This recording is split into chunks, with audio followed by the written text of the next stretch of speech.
اللهم صل على محمد وآل محمد۔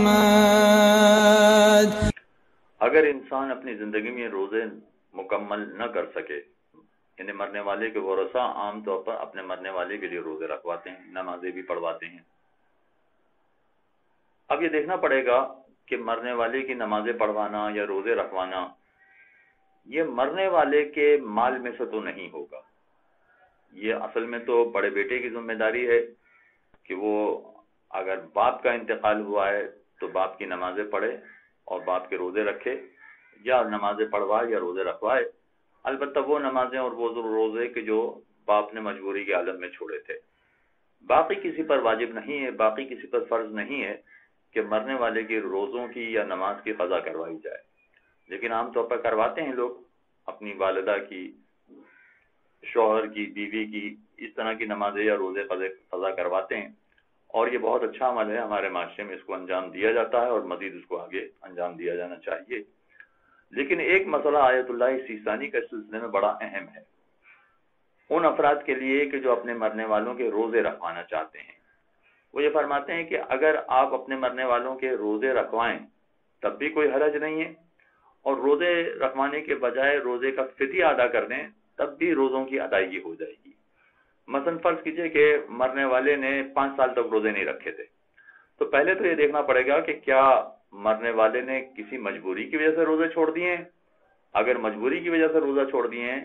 تو پھر ایسی صورت میں تو خود مرنے والے پر بھی روزے واجب نہیں تھے۔ مثلا فرض کیجئے کہ ایک شخص 4 سال تک بیمار رہا اور اسی بیماری کے عالم میں اس کا انتقال ہو گیا، تو وہ 4 سال بیمار رہا تو خود روزہ رکھنے کے قابل نہیں تھا، لہذا اگر اس کا اسی بیماری میں انتقال ہو گیا ہے تو ورثاء پر بھی، ان کے لواحقین پر بھی واجب نہیں ہے کہ وہ اپنے مرنے والے کے روزے رکھوائیں، اس لیے کہ خود مرنے والے پر بھی یہ روزے واجب نہیں تھے۔ ہاں، جو روزے مرنے والے پر فرض تھے اور وہ اپنی زندگی میں ادا کر کے نہیں گیا یا نہیں جا سکا، بیمار ہو گیا بعد میں اور اپنے روزے نہیں رکھ سکا، تو ایسی صورت میں پھر لواحقین کو، ورثاء کو چاہیے، ان کے لیے مناسب ہے کہ وہ اپنے مرنے والے کے روزے رکھوائیں۔ مگر آیت اللہ سیستانی کا فقط ایک خاص مسئلہ ہے اس سلسلے میں کہ روزے رکھوانا چاہیں تب بھی کوئی حرج نہیں ہے، اور روزوں کا فدیہ ادا کر دینا چاہیں تب بھی کوئی حرج نہیں ہے۔ مثلا فرض کیجئے کہ اگر روزے رکھوائے جائیں تو اس کا مطلب ہے کہ 30 دن کا پروسیس پورا ہوگا اگر 30 روزے چھوڑیں، یا خود رکھیں گے وہ روزے یا کسی اور سے رکھوائیں گے، جس کو کہا جاتا ہے اجارے کے روزے رکھوانا۔ اگر اجارے کے روزے رکھوائے جائیں تو اس میں زیادہ معاوضہ ادا کرنا پڑتا ہے، 10,000، 12,000، 15,000، عین ممکن ہے اس سے بھی زیادہ ادا کرنا پڑے۔ لیکن آیت اللہ سیستانی فرماتے ہیں کہ یہ روزے رکھوانے کے بجائے اگر روزے کا فدیہ ادا کر دیا جائے تب بھی کوئی حرج نہیں۔ فدیہ کا مطلب یہ ہوا کہ ہر روزے کے بدلے میں 3 پاؤ آٹا کسی غریب کو دینا ہے، مگر اس غریب میں شرط یہ ہے کہ وہ شیعہ ہو، بے نمازی نہ ہو اور علل اعلان گناہ نہ کرتا ہو، احتیاط واجب کے طور پر۔ ایسے کسی غریب کو اگر 3 پاؤ آٹا دے دیا جائے تو ایک روزے کی ادائیگی ہو جائے گی۔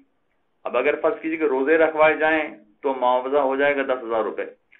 اور اگر فدیہ دے دیا جائے تو ہو سکتا ہے کہ معاوضہ ہو جائے 1,000 روپے۔ پورے مہینے کی بات کر رہے ہیں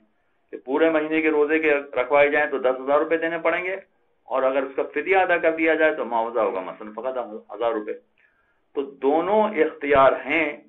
وہ چاہیں تو روزے رکھوا لیں، چاہیں تو فدیہ ادا کر دیں، مرنے والے کی ذمہ داری پوری ہو جائے گی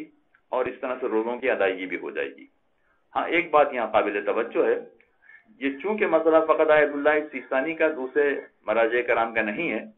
لہذا وہ سارے افراد کے جو مثلا آیت اللہ خمینی کے مسائل پر عمل کرتے تھے، آیت اللہ خوئی کے مسائل پر عمل کرتے تھے، وہ اگر یہ کام کرنا چاہیں تو نہیں کر سکتے۔ لیکن ایک راستہ ہے ان کے لیے کہ اگر وہ کرنا چاہیں تو ایک طریقے سے وہ یہ کام انجام دے سکیں گے، وہ یہ کہ ان کے بچوں میں سے، ان کی اولاد میں سے جو کوئی بھی آیت اللہ سیستانی کے مسائل پر عمل کر رہا ہے،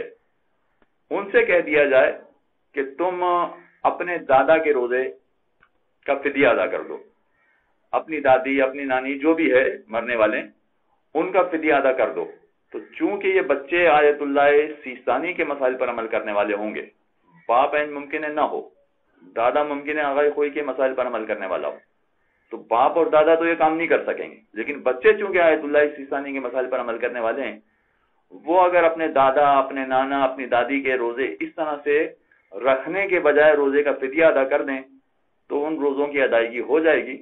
لہذا باپ یا دادا ان روزوں کی ادائیگی سے بری ذمہ ہو جائیں گے، چنانچہ فدیہ دے کر بھی روزوں کی ادائیگی سے بری ذمہ ہوا جا سکتا ہے۔ اللهم صل على